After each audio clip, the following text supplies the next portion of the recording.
नमिता और उसके mummy papa कचरा उठाने का काम करते हैं, जिस वजह से उनके घर में 2 वक्त के खाने के साथ लोगों की गालियाँ और ताने भी आते हैं। एक दिन नमिता कचरा उठा रही होती है कि तभी फोन में देखते हुए एक आंटी वहाँ नमिता से टकरा जाती है।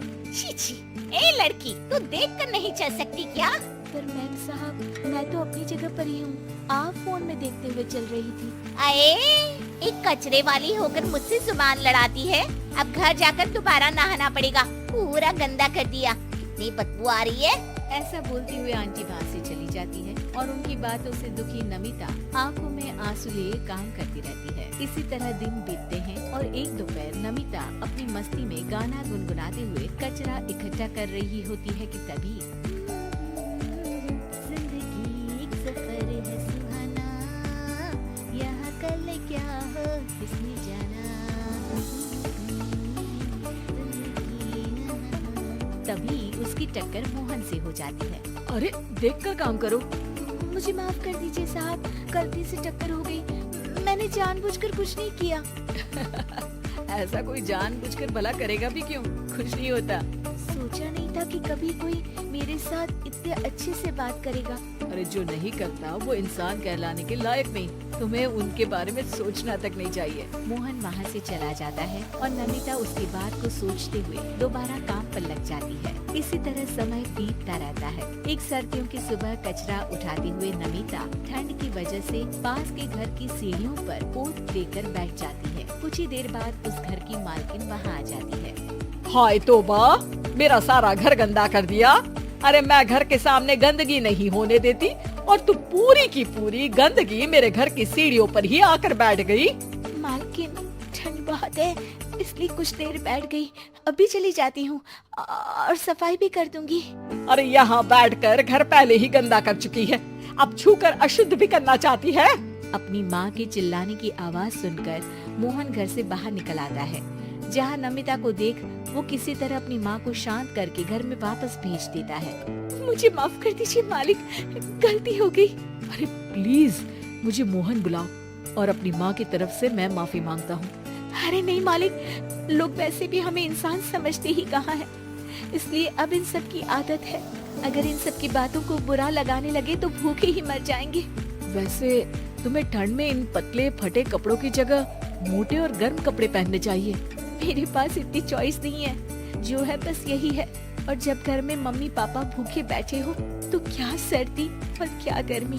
चलती हूँ साहब। नमिता तो वहाँ से चली जाती है, लेकिन अब मोहन उसके बारे में सोचना ही बंद नहीं कर पाता। कुछ दिनों बाद नमिता दोबारा कचरा उठाने मोहन के घर के पास आती है, जिसे देख वो एक नया गर्म सूट लेकर उसके पास आता है। ये तुम्हारे लिए है। शुक्रिया मालिक, पर ये तो नया है। हाँ, किसी को गिफ्ट में नई चीज ही तो दी जाती है। हमें कोई गिफ्ट नहीं देता। हाँ, नई चीज तो बिल्कुल नहीं, पर आपका बहुत शुक्रिया। चलती हूँ, बहुत काम बाकी है। एक बार फिर नमिता मोहन को अपनी सीधी बातों और साफ दिल से प्रभावित करके चली जाती है। अब मोहन उसकी बातों और सोच में खोया रहने लगता है। जितनी बार नमिता उसके घर के करीब आती है, वो किसी न किसी बहाने उससे मिलता रहता है। ये सिलसिला लंबा चलता है, जिसमें धीरे धीरे दोनों एक दूसरे से प्यार करने लगते हैं। नमिता, क्या तुम मुझसे शादी करोगी? मुझे नहीं लगता कि ये सही है। तुम्हारे घर वाले और समाज के लोग मुझे कभी नहीं अपनाएंगे। मेरी वजह से तुम क्यों अपना जीवन खराब करना चाहते हो? मेरा जीवन तुमसे शादी करने के बाद नहीं, बल्कि शादी नहीं करके खराब होगा।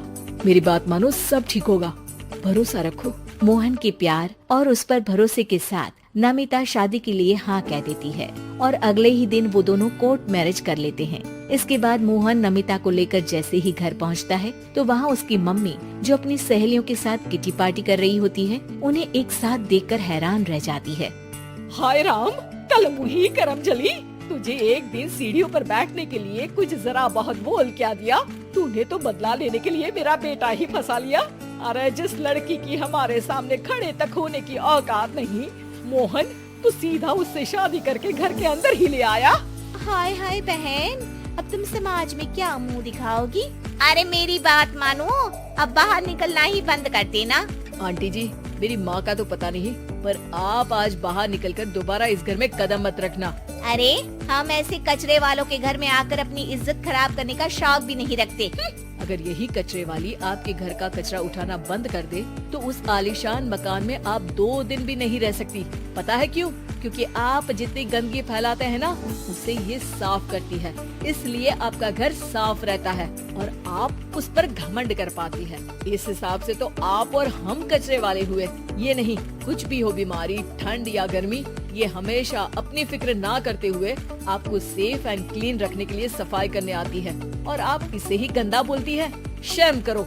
मोहन की बात सुन के सबको अपने कहे पर शर्म आने लगती है, जिस पर वो नमिता से माफी मांगते हैं और मोहन की मम्मी भी उसे अपना लेती है।